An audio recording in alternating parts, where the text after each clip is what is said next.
Muy buenos días a todos, bienvenidos a esta presentación de nuestro taller evaluativo de lectura crítica, donde analizaremos 9 aspectos presentados por los estudiantes de Psicología 1B.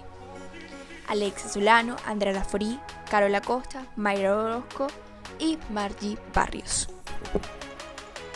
Los 9 aspectos que abarcaremos en esta presentación son los que están viendo en pantalla y están basados en 2 textos argumentativos.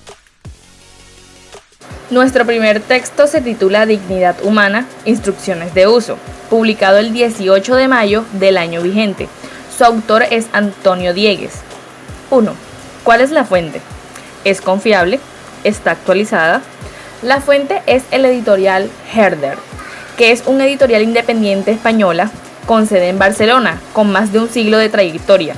Su director es Raymond Herder, y en su fondo editorial convergen teología, filosofía y religión, con obras de psicología o sociología y educación. Asimismo, desde sus inicios, edita libros para la enseñanza y el aprendizaje de idiomas. De igual manera, esta fuente es 100% confiable, ya que es un editorial de renombre con varios años de trabajo y se encuentra en constante actualización, ya que es un editorial que monitorea sus archivos para conformidad de su público. Asimismo, el autor de este texto es reconocido catedrático de Lógica y Filosofía de la Ciencia en la Universidad de Málaga desde 2010. 2. ¿Cómo presenta el autor la información? El autor de la información plasma en esta inferencias y opiniones, basándose en la manera en que nos muestra el objetivo de la obra, que es dar respuesta a todas las preguntas que el transhumanismo ha creado en la sociedad, poniendo al alcance del lector tanto las debilidades y fortalezas de sus argumentos, así como sus implicaciones ideológicas y filosóficas. Un ejemplo de opiniones es el siguiente fragmento encontrado en el texto. Se acepte o no que la dignidad humana es útil o prescindible, uno de los peligros principales que, según creo, encierra el uso de este concepto es el de la excesiva generalización en las valoraciones, en las que se incluye frecuentemente no otra forma puede juzgarse su uso para condenar tecnologías completas en su aplicación al ser humano, sin detenerse a aclarar cómo se está vulnerando exactamente, donde vemos cómo se expresa el autor frente al tema dando su opinión. De igual manera, un ejemplo de inferencias en esta parte del texto que dice: en una situación de asimetría que deja en manos de los padres decisiones trascendentales y en muchos casos irreversibles sobre su descendencia, el sujeto que hubiera sido modificado genéticamente podría perder su capacidad moral y en todo caso su destino no estaría ya propiamente bajo el único control. Su vida habría sido entonces instrumentalizada desde el comienzo mismo y por ello su dignidad habría sido vulnerada, al no haber sido tratado como el fin en sí en que realidad es, donde el autor infiere lo que ocurriría si un individuo fuera modificado genéticamente. 3. ¿Cuál es el propósito y objetivo del autor? El propósito es argumentar. La finalidad del autor en el texto es explicar según su punto de vista y con otras perspectivas, dándonos respuesta a todas las dudas creadas por la sociedad sobre el transhumanismo. De igual manera, el propósito es objetivo. Se garantiza que interviene en el punto de vista del autor. Un claro ejemplo donde se aprecia el propósito y objetivo del autor es el siguiente. El origen de la idea de dignidad humana puede ser rastreado hasta el Renacimiento, con la bien conocida obra de Pico de la Mirandola, discurso sobre la dignidad del hombre, pero también hasta el comienzo de la era cristiana, o incluso más atrás, hasta algunos pensadores o escuelas de la antigüedad clásica con mención especial a los estoicos. 4. ¿Qué tono utiliza el autor? El tono que utiliza es neutral y solemne, puesto que siendo neutral no revela sus sentimientos frente al tema y siendo solemne ya que tiene validez al basarse en investigaciones. Un claro ejemplo lo podemos ver en el texto que estamos viendo en pantalla.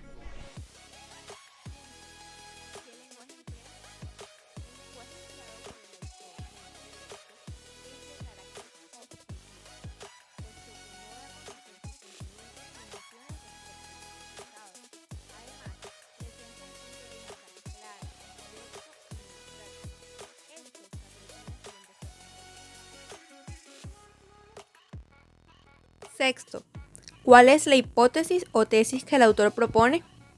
La tesis propuesta por el autor a lo largo del texto es que el concepto de dignidad humana ha cobrado cada vez más fuerza, hasta el punto de resultar problemático por tratarse de un concepto difuso en su alcance y su fundamento, argumentando que la apelación a la dignidad humana no es un asidero tan sólido como se cree para aquellos que quieran detener tales cosas en el futuro, es decir, la edición genética en humanos para curar o prevenir enfermedades, y además lleva a censurar injustamente algunos avances tecnológicos apreciables que podrían ser muy beneficiosos para el ser humano. Séptimo, ¿es coherente y sólida la argumentación? Sí, este texto cuenta con una argumentación y una solidez textual completa, ya que en su desarrollo filósofo-social presenta diferentes hipótesis y planteamientos desde diferentes puntos de vista. Con ello, también señala frecuentemente los conceptos centrales dentro del capítulo del texto e informa contundentemente el tema a tratar y sus diferentes factores. Esto puede verse afirmado en la parte del texto que menciona. Octavo, ¿modificó el texto nuestra opinión? Sí. El texto modificó en gran parte nuestra opinión debido a los análisis planteados. Nos llevó a dejar a un lado la concepción de dignidad humana que teníamos y nos permitió esclarecer este concepto y conocer cómo y de qué forma aplicar el concepto de dignidad humana.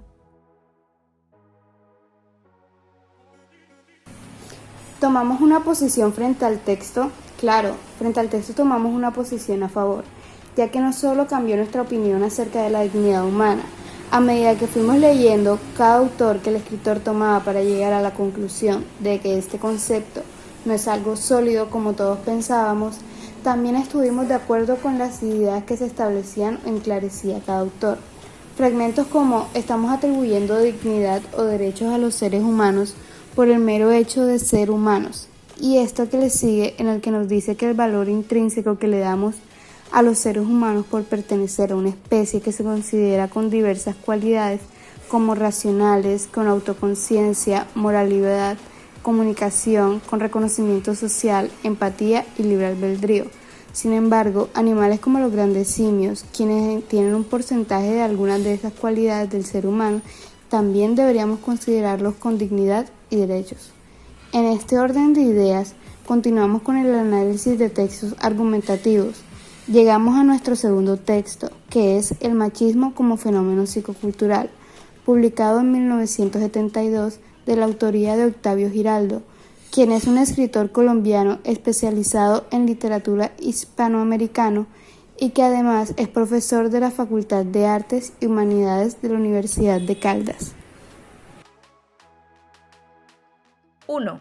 ¿Cuál es la fuente? ¿Es confiable? ¿Está actualizada?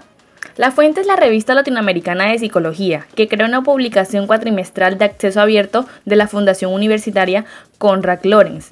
Esta fuente es 100% confiable, ya que esta revista consiste en aceptar y evaluar trabajos que correspondan a una de las siguientes categorías: artículos originales con información empírica y novedosa de diversos campos de la psicología, independientemente de la metodología empleada, o revisiones sistemáticas de tipo cualitativo o cuantitativo. Eventualmente estaría interesada en evaluar trabajos que desarrollen herramientas o software relacionado con la psicología, artículos originales sobre metodología y estudios que evalúen la psicología desde la cienciometría.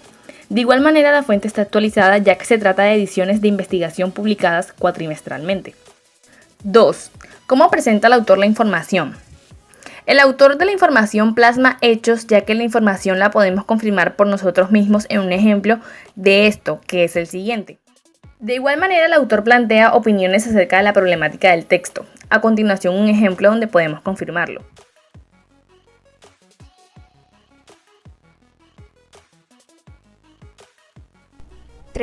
¿Cuál es el propósito y objetivo del autor?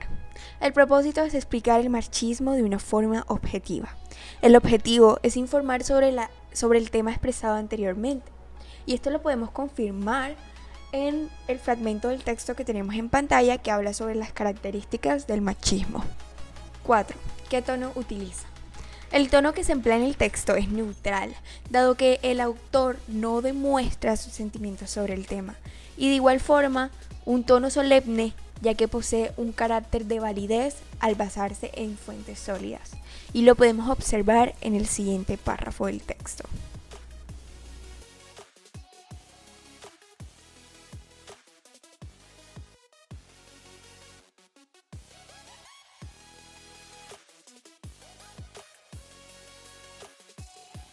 Quinto, ¿qué lenguaje emplea? En este texto se utiliza un lenguaje objetivo, ya que el autor expresa de manera clara, concreta, directa y sin dar a conocer sus sentimientos frente al tema al lector, tal como se evidencia en el siguiente aparte del mismo. El macho, el verdadero hombre según la cultura hispana, debe tener ciertas características para que se lo considere como tal y no como afeminado u hombre a medias. Las características sobresalientes del macho con su heterosexualidad y su agresividad en relación con la heterosexualidad, el énfasis es tanto en el carácter sexual como en el hetero. El hombre debe resaltar y demostrar su capacidad fálica. Mientras más grandes sean sus órganos sexuales y más activamente se entrega a la relación sexual, más macho será. Sexto, ¿cuál es la hipótesis o tesis que el autor propone? La hipótesis propuesta por el autor durante el desarrollo del texto es que el machismo es una reacción compensatoria a un complejo de inferioridad que se origina en las primeras experiencias de la infancia. Ejemplo de ello es la siguiente cita textual. Al examinar las prácticas de crianza, principalmente de las clases inferiores, encontramos ciertos elementos que alimentan el complejo de inferioridad. El estudio de Stikos en Puerto Rico revela cómo el tener hijos hombres es motivo de orgullo paterno, porque ellos son machos, pero a la larga resultan perdiendo en cuanto se refiere al afecto paterno y el cuidado cotidiano, de nuevo, porque son y deben ser machos. Séptimo, ¿es coherente y sólida la argumentación? Concuerdo en que este texto contiene la suficiente coherencia para crear un texto sólido y eficiente en la forma de describir completamente el ámbito o el tema que quiere tratar, que en este caso es el machismo dentro de la sociedad. Igualmente, presenta la hipótesis de cómo o de dónde surge entre los temas suficientemente descriptivos y coherentes, pero no cuenta con la suficiente argumentación posible para determinar que este es un fenómeno que generalice a la masculinidad, ya que sus argumentos son tomados desde una perspectiva social y sus comentarios son tomados por medio de las referencias culturales y pensamientos de terceros. Esto lo podemos confirmar e identificar en el siguiente texto. Desafortunadamente, no hay muchas investigaciones o estudios descriptivos sistemáticos dentro de este asunto. Las pocas referencias encontradas se refieren generalmente al tema de un modo parcial dentro de un tópico más general. Es decir, que las pocas referencias bibliográficas halladas se refieren principalmente a un tipo de cultura. Octavo, ¿modificó el texto nuestra opinión? No, el texto no modificó nuestra opinión debido a que siempre hemos tenido una perspectiva similar frente a muchas de las opiniones o comentarios del tema planteado en el texto. A razón de esto, el texto no modificó mucho nuestra opinión. Tomamos una posición frente al texto. En este caso, el texto es bastante claro de lo que es y cómo se ha generado el machismo, por lo que no tomamos una postura frente al texto, ya que consideramos que el autor no defendió y tampoco estuvo en contra, aunque resaltó aquellas exageraciones de los hombres que practicaban el machismo, aún así solo informó al ser un texto conceptual, pero es algo que no cambia nuestra opinión acerca de las personas machistas, porque es algo que debería quedar en el pasado. No defendemos la idea de que aún existan hombres y mujeres así, con un complejo de superioridad y sumisas respectivamente. Muchas gracias por la atención y esperamos que ustedes se puedan basar en estos aspectos para realizar una mejor comprensión de los textos argumentativos.